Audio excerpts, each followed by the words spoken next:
You know, if I spent 10 more minutes there, I would have gotten used to it. Yeah.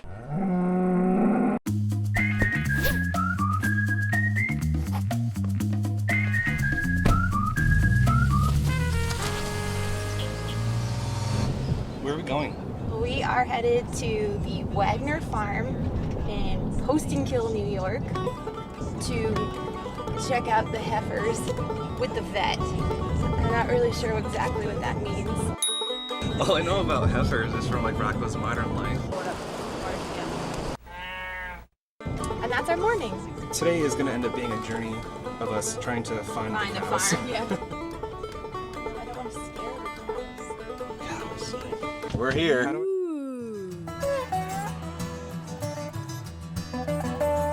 Well, we've made it here. We found where we're supposed to be. We were a little late, but it's okay because so is the farmer. He's here now, and we're gonna feed some baby cows. Oh. Excited. Oh my God, look how big. You guys want to, you can bring them out here if you want. You sure? Yeah. How about you just walk with the bottle? Yep. Wow. How old is he? A few days. You got to try feed him? I lost the baby. I'll try it. I don't know if I'm actually feeding.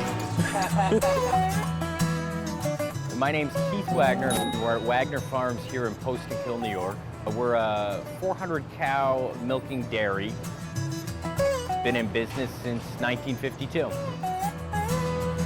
All the milk from our farm is trucked out of here every day. It's kept cold, and it goes to Gorelick Farms in East Greenbush. And from there, a lot of it enters Price Chopper in the form of bottled milk. It smells fresh. I like this smell, but I think it's going to be with us for the rest of the day. We own and operate what's called an anaerobic methane digester. And what that does is it takes all the cow manure and turns it into electricity. So basically we heat the cow manure up to about 100 degrees. It has a retention time of 21 days. It's the digester right there. That's where the magic happens. That rubber, that dome is actually positive gas pressure. Yep. It's a rubberized, basically, balloon roof. Owning a methane digester, in our opinion, is the right thing to do for the environment. Right, absolutely. All the manure is either trucked in or scraped in from the barns into this pit. We call it the reception pit. And I'm gonna turn it on for you guys. This will be entertaining. What that's doing is it's agitating the manure so that it can become pumpable. And what that does is that creates methane gas. And so we pipe the gas to a specialized generator and run the generator on that gas. Almost everything with the digester, when the separator's on, when the pumps are on, when they're off, the mixer, we can control what kilowattage the engine runs at, and we actually produce more energy here than we use, so some of it goes onto the grid. So do you guys want to meet Eleanor? This is Eleanor. She's the oldest cow on our farm. She might take my microphone off. And she's 11 going on 12 years old. She's retired, so she no longer works, but she does get up and go to the parlor. It's just no one milks her. So. Yep. My name's Melissa Murray. I'm a veterinarian that works out of Greenwich, New York for Battenkill Veterinary. We are doing our weekly herd check here where we look at the health of the cows on a weekly basis. In particular, right now we're going to be looking at cows that are bred and maybe pregnant, checking to see if they are or not pregnant. If we've already checked them pregnant, we're just going to maybe double check, see if they're still pregnant, and check the sex of the fetus that's inside the cow. So here's a pregnant cow.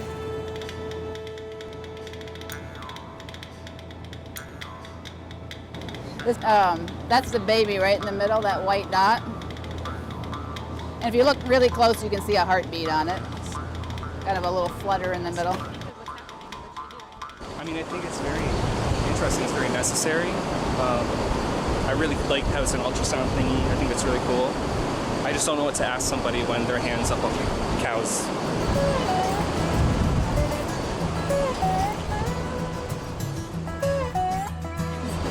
I can give you a sleeve and you can try if you want to. Yeah, can I? Okay, yeah. So Nicole, how do you feel about what you're going to do? I'm excited. I'm making sure my thing's all the way up. So shake your hand so you're lubed up. Oh, okay. And then she's got a lot of manure around her, so it should be more lubricated as far as going in. Okay. And you want to kind of make your hand as aerodynamic as you can. Okay.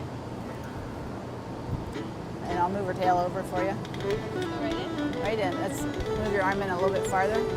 So just about right here is where her uterus is. You know, down lower, but it'll fit in the palm of your hand almost. A little kind of orange texture. It's sort of hard, but not bony hard. So that's her uterus.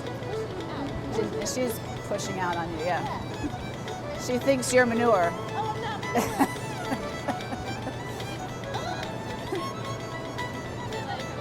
Yep. Mm-hmm. That's the feeling. I've never been pooped out. That was educational.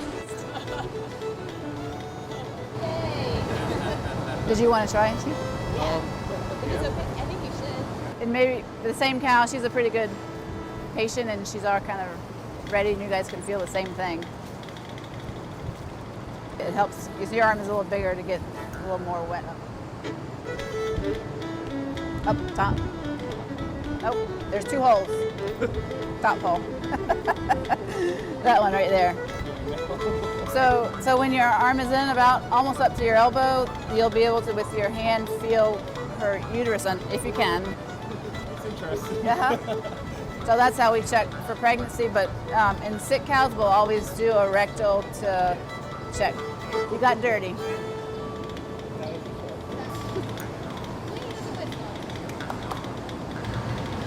That was great.